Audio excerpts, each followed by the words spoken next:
Today we'll be looking at how to get ahead of 99% of businesses in the current market. As a registered CPA and owner of a tax technology company, TaxElm, I have seen what it takes to get to the top. And spoiler alert, it doesn't take millions of dollars of investment or ridiculously risky business strategies. In fact, most of the strategies we're going to cover today, you can use yourself. That's exactly why I'm making this video today, to show you exactly how you can grow your business the right way and get ahead of 99% of businesses. All right, so let's dive into it. The first topic I want to talk about is having an entity structure that makes sense. I am talking to business owners every single day at TaxElm, and I run into these issues, these concerns that people say like, I don't have the right entity structure set up, or how do I organize my entity? And this is something that the big businesses, the businesses that are being very successful have this set up. They have that foundation. And I always say an entity structure is the foundation to how your business is going to run. So having a correct entity structure set up is going to lead you down the path of growth, tax savings, all these different things. It's going to be that vehicle that guides you there. Now, sometimes entity structures in them of themselves do not save you taxes, but taking that entity structure and using that as your vehicle to add different tax strategies onto it. Think of like you're going on a vacation and you're doing the Griswold vacation where you're throwing stuff on the roof and everything else. That's the type of entity structure we have. We want to have a vehicle that is allowed and made in the correct vehicle that allows us to get to our destination. And so oftentimes when we're looking at business owners, we're talking about having kind of an LLC as a core structure, as that bottom layer, especially for most small businesses out there. And of course, that LLC in and of itself is not going to save you taxes, but it's a solid vehicle that gives you protection, and it's a vehicle that you can grow upon as your business grows. So you might get down the road and now your business is making $50,000, $60,000 or more in profit, and now you might be looking at an S corporation.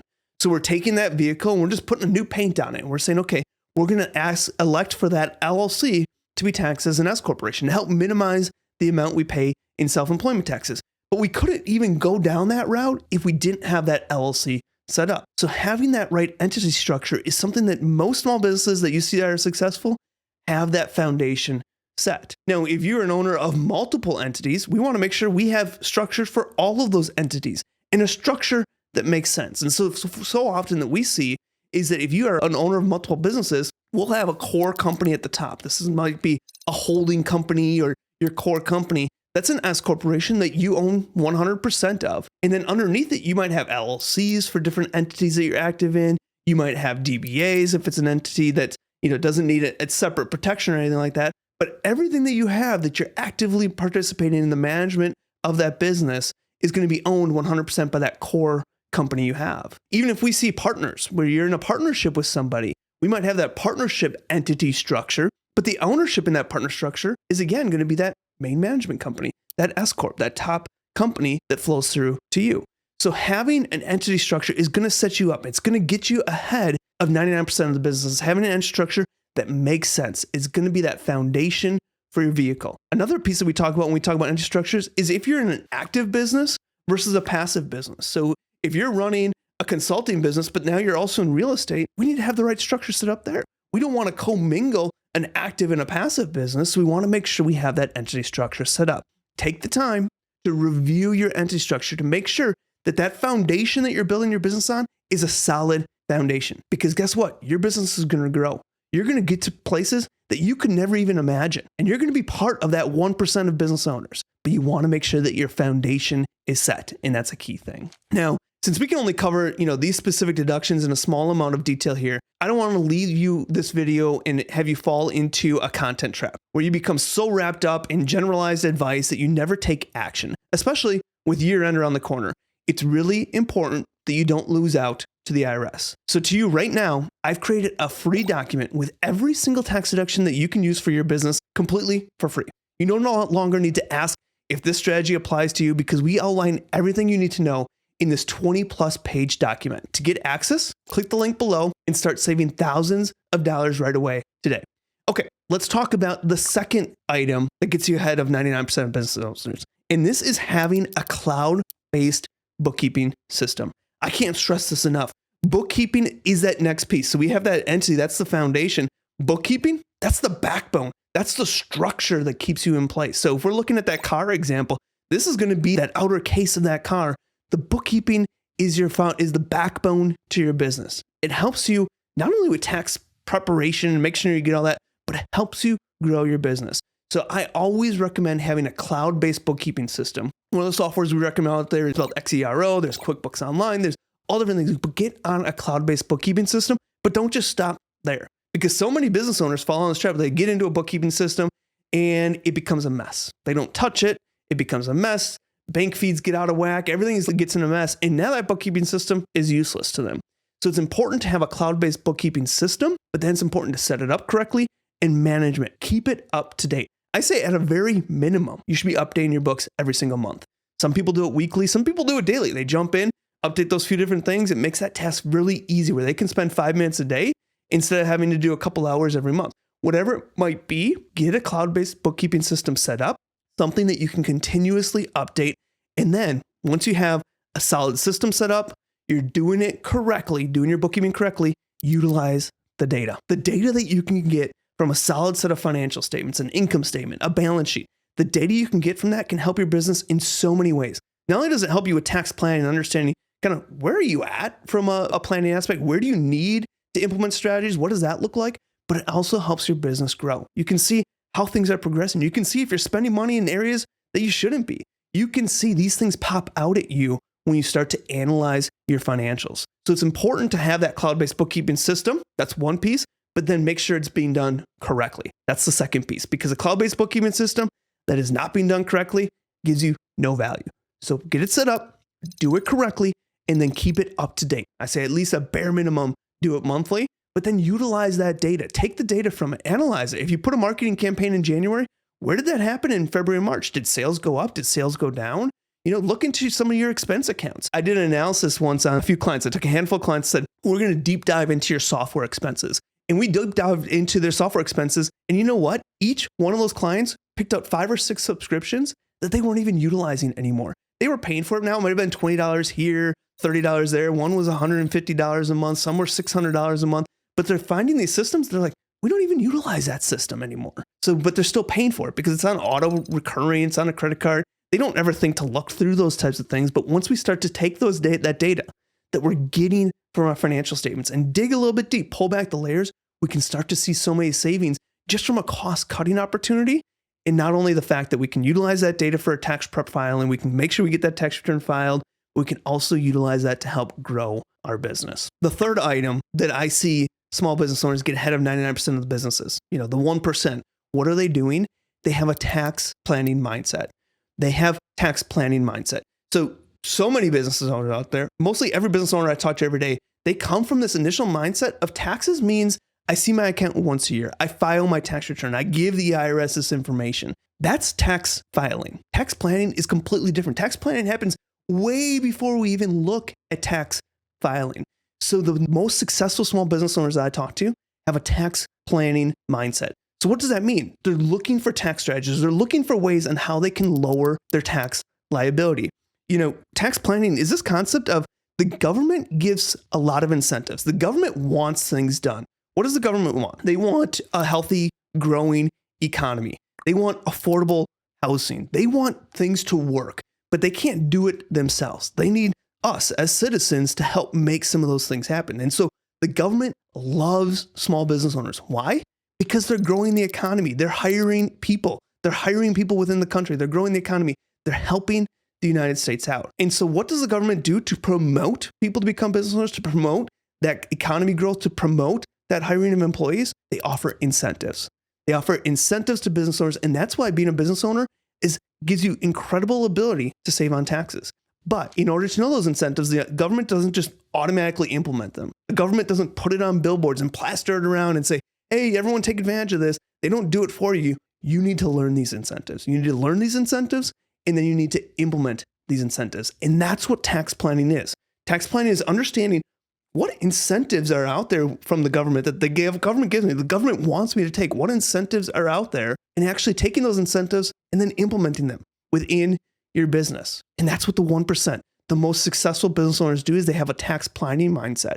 Now, tax filing, tax preparation, that's of course still important, but tax planning comes first. What can I do throughout the year to make sure that I pay the least amount in taxes as legally possible? This isn't just estimated taxes. This isn't looking and saying, oh, I have a tax bill and this is what's going to be. That's estimated taxes. That's not tax planning. That's just understanding, okay, what will my tax bill be and paying those. And that's important, but that is not tax planning.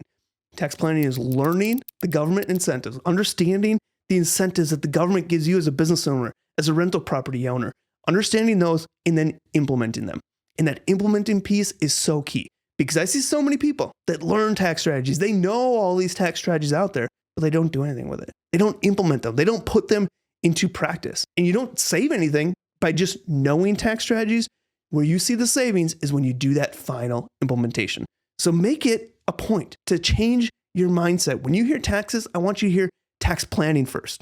Tax preparation and filing, important, required by law, but I want you to hear tax planning first before tax preparation. Now, with so much information out there on how to scale your business, it's hard to find information that will truly set your business up for success. And if you're serious about scaling, you need every part of your business fully optimized, especially your tax plan. So if you want to fully optimize your tax plan for your business, click the link in the description. All right, let's get back to the video. So item number 4 that we see in the 1%, how to get ahead of 99% of other businesses, is understanding after-tax versus pre-tax spending and the power behind that concept. And this goes into so many different strategies that we talk about. But when we talk about this, it's this idea of maximizing deductions.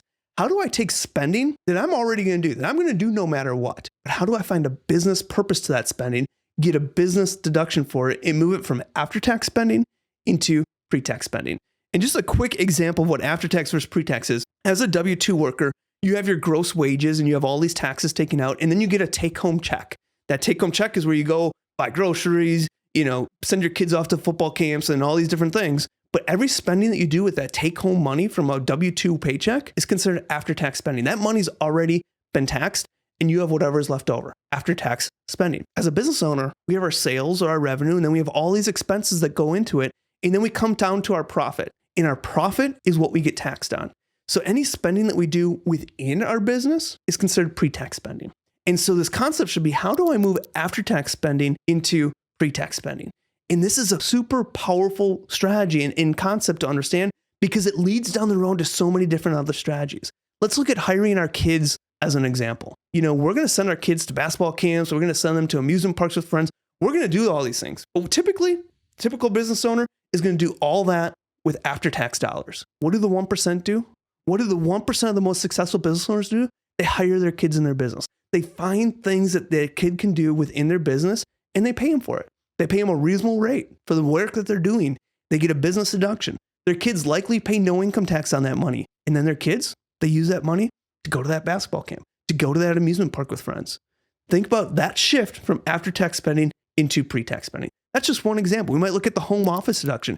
Home office, you're going to be paying for your house no matter what, but now you can get a business deduction for it. That's easy money that's sitting on the table. We might look at automobile use of your personal vehicle for business use, taking a deduction for that. Looking at meals. This is one key area that I see so many people miss out on. Meal expenses. As a business owner, we're always talking about business. I went to lunch the other day with a friend. What did we talk about? 98% of that lunch, we talked about business. We talked about their business. We talked about my business. I asked him for advice on things. He said he had a friend that he might refer to me. That was a business meal. Even though I was having lunch with a friend, that was a business meal because that's what we talked about. We look at travel. How do we plan travel or places that we want to go around business items? Me and my wife used to do this all the time. We'd find a city that we want to go to, look for conferences that are there that can help us in our business. We'd go to that city, attend the conference, and then after the conference was over, that at night and everything else, we'd explore the city. That's 100% business trip because we were there for that business conference. Maybe it's even setting up a board. Setting up a board for your business, especially when we come to holidays. Maybe on your board is family, friends, colleagues, people close to you that are important to your business. Not only is this helping your business, but those meals, that travel, those things that you're doing with these people close to you to host those board meetings, tax deductible. So these are all super powerful ideas and concepts around this idea of moving after-tax spending into pre-tax spending. And that is what we see the most successful business owners doing. All right, let's kind of finalize this with item number 5. How to get ahead of 99% of businesses, utilizing tax-advantaged investments. This is one thing at TaxHelm that I see day in and day out, is people utilizing investments that are going to help bring them more business growth. They're going to help bring them tax savings. They're going to help grow their wealth. Utilizing tax-advantaged investments to grow their business, grow their wealth, while also saving on taxes. Think of things like equipment. Maybe you are in a landscaping business and you haven't really done any kind of certain type of service for that because you don't have the equipment for it. Well, what if you purchase that equipment? Take Section 179 on it. You get a big deduction this year to offset a lot of your income, but now you can utilize that equipment to grow your business next year, to add a service level that you never did before. Maybe that service level becomes the best, most profitable part of your business next year. Those are some of the things we see business owners doing. We also see people investing in different types of investments. We had a client the other day that invested in equipment. Why did they invest in equipment? They were a consulting firm. They had nothing to do with equipment in their day-to-day business, but they invested in equipment. Why? Because it offered a really good tax deduction up front, and there was growth within that equipment. They started leasing that equipment out. They started producing that, which produced income to them. So they got a massive tax deduction to offset some of their income, but they also now have an income-producing asset that is growing their wealth. This is what the 1% does. This is what business owners that are successful do. You might look at rental properties. Maybe we're investing in rental properties, which have a great tax advantage, especially when we pair them with a cost segregation study. These are some of the things we can start looking down and thinking about. There's all sorts of ideas and strategies about tax-advantaged investments and how to utilize them to your advantage. Now, some of these investments, they're going to be reserved for some of the higher income earners. So you're making $300,000, $400,000 or more, which is totally fine. But it opens up that door to not only grow your wealth, but also save on taxes at the same time. So now that you know what separates the top 1% of businesses from everyone else, you need to understand one thing. These strategies are just the foundation of what makes certain businesses exponentially more profitable. You can't walk away from this video thinking that implementing a few basic strategies will automatically put you ahead of your competition. Through years of working with thousands of businesses, I've uncovered something that changes everything. The most successful companies aren't just good at saving on taxes. They have mastered the art of turning tax strategy into a profit center. Most accountants are focused on compliance, that they miss the massive wealth building opportunities hidden inside the tax code that are readily available to you. Between strategic entity structuring, advanced expense optimization, and proactive tax planning, I've found that proper tax strategy can literally transform your business's financial trajectory. So if you're ready to fully optimize your business's tax strategy, click the link below, and I will see you on the next video.